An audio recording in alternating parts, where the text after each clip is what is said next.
ناس كتير بتسألنا ايه الفرق ما بين الشيك وايصال الامانة وازاي يضمن حقه. مبدئيا اول حاجة، الشيك ببساطة هو امر من شخص وهو الساحب للبنك بدفع مبلغ معين لشخص اخر وهو المستفيد.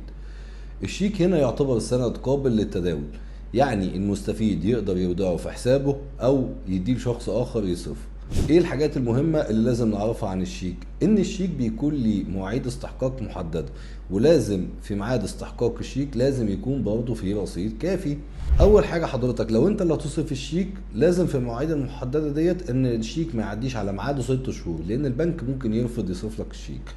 تاني حاجة، لو حضرتك صاحب الحساب فلازم تتأكد بوجود رصيد كافي في وقت الحساب، عشان البنك ما يعملش عليك رفض لعدم وجود رصيد كافي وتعرض نفسك لمشاكل قانونية. بالنسبة لإيصال الأمانة، إيصال الأمانة هنا ده بيبقى مجرد إقرار كتابي من شخص وهو مستلم المبلغ بأنه استلم مبلغ معين من شخص تاني وهو الدافع. اللي الناس كلها بتتكلم عليه ان اصول الامانه لازم يكون من 3 اطراف، وده مش صح. لنص المواد هو حضرتك النصوص دايما بتقول ان هو شخصين.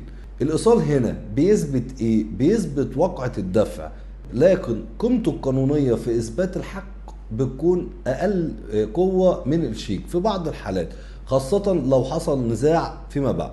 الخلاصة ان اداة الدفع القوية هي بتكون الشيك، لان بيكون ليها حجية قانونية اكبر، لكن لازم تتأكد من تاريخ الاستحقاق والرصيد. اما ايصال الامانة فهو مهم لاثبات الدفع، لكن لو حضرتك عاوز يكون حقك مضمون بشكل اكبر يكون الشيك هو الافضل اختيار ليك. وديت كانت دقيقة لحقك النهاردة، استنونا في حلقة جاية بتفاصيل اكتر.